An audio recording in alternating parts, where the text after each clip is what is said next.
नमस्कार मित्रों, result clear में आपका स्वागत है।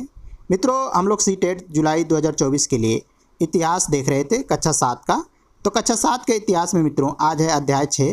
अध्याय का नाम है जनजातियाँ, खानाबदोश और एक जगह बसे हुए समुदाय।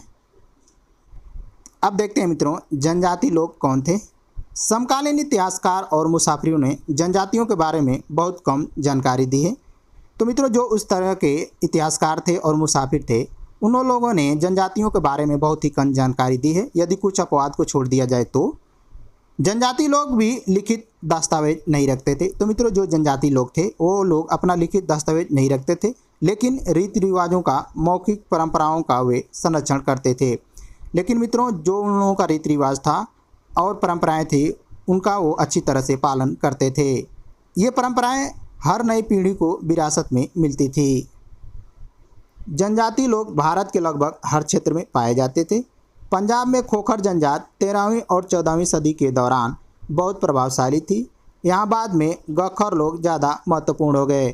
तो मित्रों, 13वीं और 14वीं सदी में जो पंजाब का क्षेत्र था, वहाँ पे खोखर जनजाति रहा करती थी, जो बहुत ज़्यादा प्रभावशाली थी। लेकिन इनके बाद गखर लोग यहाँ पर ज़्यादा महत्वपूर्ण हो गए। गखरों के मुखिया कमाल खान गखर को बादशाह अकबर ने मनसबदार बनाया था। तो मित्रों, गखर इतना महत्वपूर्ण हो गए थे, जिसमें से गखरों के मुखिया थे कमाल खान गखर, उनको बादशाह अकबर ने मनसबदार बनाया। मुल्तान और सिंध में मुगलों द्वारा अधीन कर लिए जाने से पहले लंगहार और अरगुन लोगों का प्रभुत्व अत्यंत विस्तृत क्षेत्र पर था। उत्तर पश्चिम में एक विशाल एवं शक्तिशाली जनजात बलोचा रहते थे। ये लोग अलग अलग मुखियों वाले कई छोटे छोटे कुलों में बटे हुए थे। तो मित्रों, जो भारत का उत्तर पश्चिम क्षेत्र है, उसमें बलोखा नाम की एक जनजात रहती थी, जो बहुत ही शक्तिशाली थी। और ये जनजातियाँ कई छोटे छोटे कुलों में बटी थी और प्रत्येक कुलों के एक मुखिया हुआ करते थे। पश्चिमी हिमालय में गडरियों की जनजात रहती थी। उपमहाद्वीप के सुदूर उत्तर पूर्वी भाग पर भी नागा, अहोम और कई दूसरी जनजातियां रहती थी। मौजूदा बिहार और झारखंड के कई इलाकों में 12वीं सदी तक चेर सरदार शाहियों का उदय हो चुका था। तो मित्रों, 12वीं सदी तक चेर सरदार शाहियों का, आज का जो बिहार और झारखंड है, इन इलाकों में उदय हो चुका था। बादशाह अकबर के प्रसिद्ध सेनापति राजा मान सिंह ने 1591 में चेर लोगों पर हमला किया और उन्हें परास्त किया गया।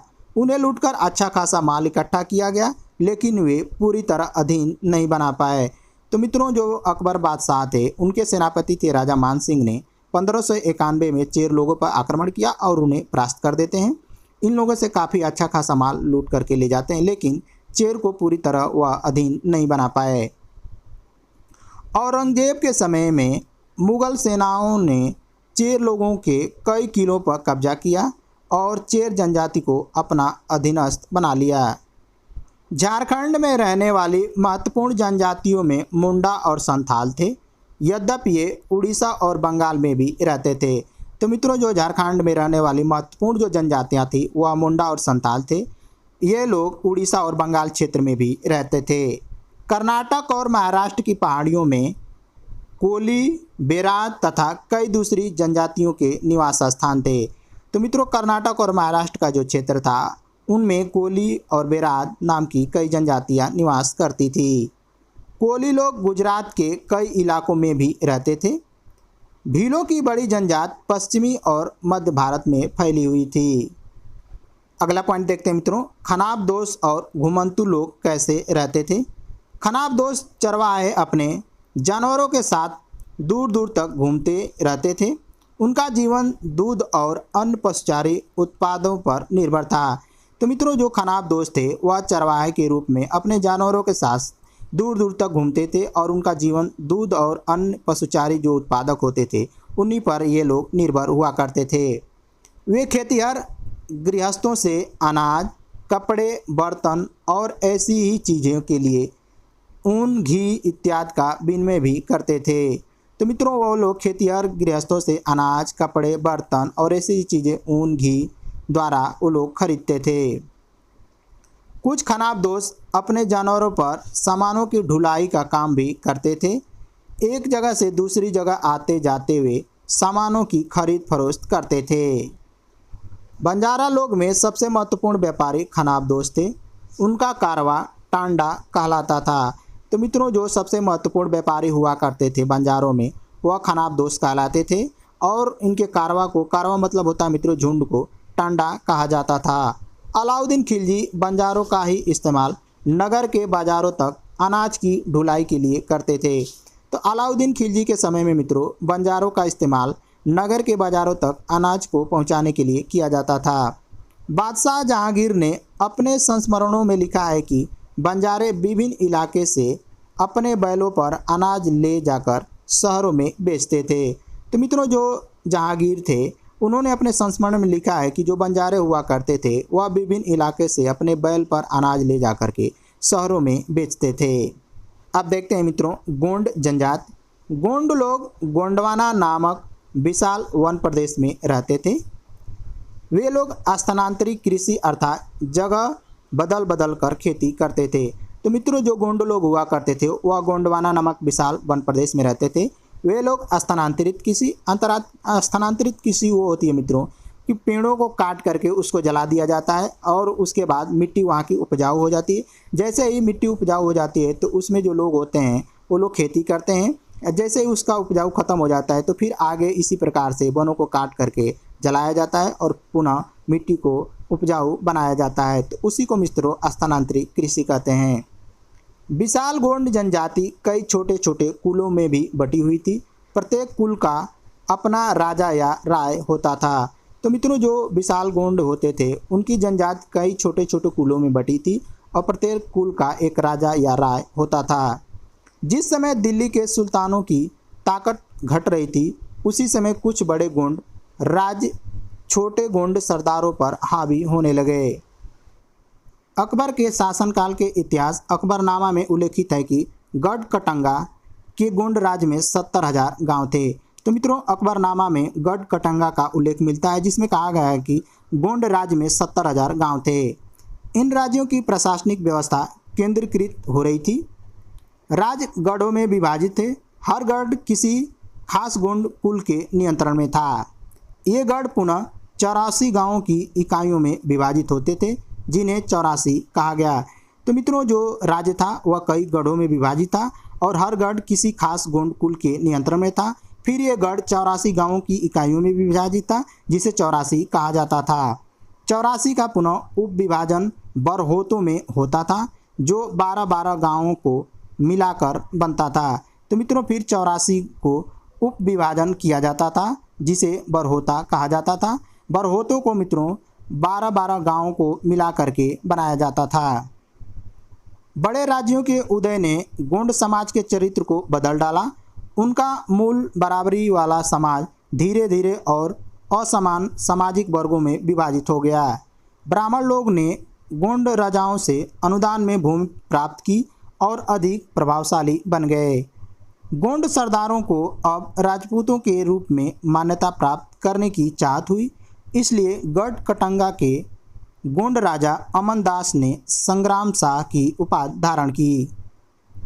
अमनदास के पुत्र दलपत ने महोबा के चंदेल राजपूत राजा सालबाहन की पुत्री राजकुमारी दुर्गावती से विवाह किया। तो मित्रों, जो राजकुमारी दुर्गावती थी वह चंदेल राजपूत राजा सालबाहन की पुत्री थी। इन्हीं से अमनदास के पुत्र दलपत ने विवाह किया था। दलपत की मृत्यु कम उम्र में हो गई। रानी दुर्गावती बहुत योग्य थी और उसने अपने 5 साल के पुत्र वीर नारायण के नाम पर शासन की कमान संभाली। 1565 में आसिफ खां के नेतृत्व में मुगल सेनाओं ने गढ़ कटंगा पर आक्रमण किया।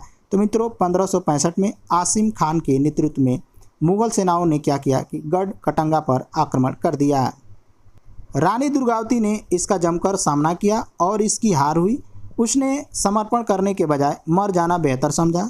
उसका पुत्र तुरंत बाद लड़ता हुआ मारा गया। तो मित्रों, जैसे ही मुगलों ने आक्रमण किया तो रानी दुर्गावती ने उनका जमकर सामना किया, लेकिन अंततः रानी दुर्गावती हार जाती हैं। तो रानी दुर्गावती ने मित्रों मुगलों के सामने समर्पण करने के बजाय मर जाना ही बेहतर समझा और वह अंततः मर भी जाती हैं। उसके साथ साथ उनके पुत्र भी लड़ते हुए मर जाते हैं। गढ़कटंगा एक समृद्ध राज्य था। जब मुगलों ने गोंडों को हराया तो उन्होंने लूट में बेशकीमती सिक्के और हाथी बहुत अधिक हथियार लिए। मुगलों ने गढ़कटंगा का एक भाग अपने कब्जे में ले लिया और शेष वीर नारायण के चाचा चंदन शाह को दे दिया। अब अगला पॉइंट देखते हैं मित्रों, अहोम जनजाति के बारे में। अहोम लोग मौजूदा म्यांमार से आकर 13वीं सदी में ब्रह्मपुत्र घाटी में आकर बस गए। तो मित्रों, जो अहोम जनजाति थी वह म्यांमार से 13वीं सदी में आकर के ब्रह्मपुत्र घाटी में बस गए। अहोम लोगों ने भूया अर्थात भूस्वामी लोगों की पुरानी जो राजनीतिक व्यवस्था थी उसका दमन करके नए राज्य की स्थापना किए। 16वीं सदी के दौरान उन्होंने चूटियों और कोच हांजो के राज्यों को अपने राज्य में मिला लिया। तो मित्रों, जो अहोम जनजाति वह 16वीं सदी के दौरान चूटियों को 1523 में और कोच हांजो के राज्यों को 1581 में अपने राज्य में मिला लिए। अहोमों ने एक बड़ा राज्य बनाया और इसके लिए 1530 में आग्नेय अस्त्रों का इस्तेमाल किया। 1660 तक आते आते हुए उच्च स्तरीय बारूद और तोपों का निर्माण करने में सक्षम हो गए। तो मित्रों, जो अहोम जनजाति थी एक बड़े राज्य की स्थापना की है। 1530 में उन लोगों ने आग्नेय अस्त्रों का प्रयोग किया और 1660 तक आते आते उच्च स्तरीय बारूद और तोपों का निर्माण करने में भी वो सक्षम हो गए। 1662 में दक्षिण पश्चिम से मीर जुमला के नेतृत्व में मुगलों ने अहोम राज्य पर हमला किया। अंततः अहोम लोगों की पराजय हुई, लेकिन उस क्षेत्र पर मुगलों का प्रत्यक्ष नियंत्रण ज़्यादा समय तक बना नहीं रह सका। अहोम राज बेगार पर निर्भर था। राज्य के जिन लोगों से जबरन काम लिया जाता था वे पाइक कहलाते थे। तो मित्रों, 1662 ईस्वी में दक्षिण पश्चिम से मीर जुमला के नेतृत्व में मुगलों ने अहोम राज्य पर आक्रमण कर देते हैं और अंततः अहोम पराजित हो जाते हैं, लेकिन ज़्यादा समय तक मुगलों का इस पर नियंत्रण नहीं रह सका। अहोम जो राज्य था मित्रों वह बेगार पर निर्भर था। राज्य के जिन लोगों से जबरन काम लिया जाता था उन लोगों को पाइक कहा जाता था। अहोम राज्य में एक जनगणना की गई थी। प्रत्येक गांव को अपनी बारी आने पर निश्चित संख्या में पाइक भेजने होते थे। तो मित्रों, जो अहोम राज था उनकी एक जनगणना की गई थी और प्रत्येक गांव को अपनी बारी आने पर निश्चित संख्या में पाइक भेजने होते थे। इसके लिए जनगणना के बाद सघन आबादी वाले इलाके से कम आबादी वाले इलाके में लोगों को स्थानांतरित किया गया था। इस प्रकार अहोम कुल टूट गए। तो मित्रों, जो अहोम जनजातियां थी इनकी जनगणना के बाद जो सघन आबादी वाले जो क्षेत्र थे उन इलाकों से कम आबादी वाले क्षेत्रों में लोगों को स्थानांतरित किया जाता था और धीरे धीरे अहोम जो कुल था वह टूट गया। अहोम समाज कुलों में विभाजित था जिन्हें खेल कहा जाता था। एक खेल के नियंत्रण में कई गांव होते थे। किसान को अपने ग्राम समुदाय के द्वारा जमीन दी जाती थी। समुदाय की सहमति के बिना राजा तक इसे वापस नहीं ले सकता था। शुरुआत में अहोम लोग अपने जनजाति देवताओं की उपासना करते थे, लेकिन शिव सिंह के काल में हिंदू धर्म वहां का प्रधान धर्म बन गया। लेकिन अहोम राजाओं ने हिंदू धर्म को अपनाने के बाद अपने पारंपरिक आस्थाओं को पूरी तरह से नहीं छोड़ा था। तो मित्रों, जो शुरुआत में अहोम लोग थे वह जनजाति देवताओं की पूजा करते थे, लेकिन शिव सिंह के काल में 1714 से लेकर के 1784 में हिंदू धर्म वहाँ का प्रमुख धर्म बन गया। लेकिन जो अहोम राजाओं ने हिंदू धर्म को अपनाने के बाद अपने जो पारंपरिक आस्थाएं थी उसको पूरी तरह से नहीं छोड़े थे। अहोम समाज एक परिष्कृत समाज था। कवियों और विद्वानों को अनुदान में जमीन दी जाती थी। नाट्य कर्म को प्रोत्साहन दिया जाता था। तो मित्रों, जो अहोम जनजातियाँ थी उसमें नाट्य कर्म को ही प्रोत्साहन दिया जाता था। संस्कृत की महत्वपूर्ण कृतियों का स्थानीय भाषा में अनुवाद किया गया था। बुरंजी नामक ऐतिहासिक कृतियों को पहले अहोम भाषाओं में और फिर असमिया में लिखा गया था। तो ये तो मित्रों थे आज के प्रमुख वीडियो। मिलते हैं अगले वीडियो में, तब तक के लिए नमस्कार।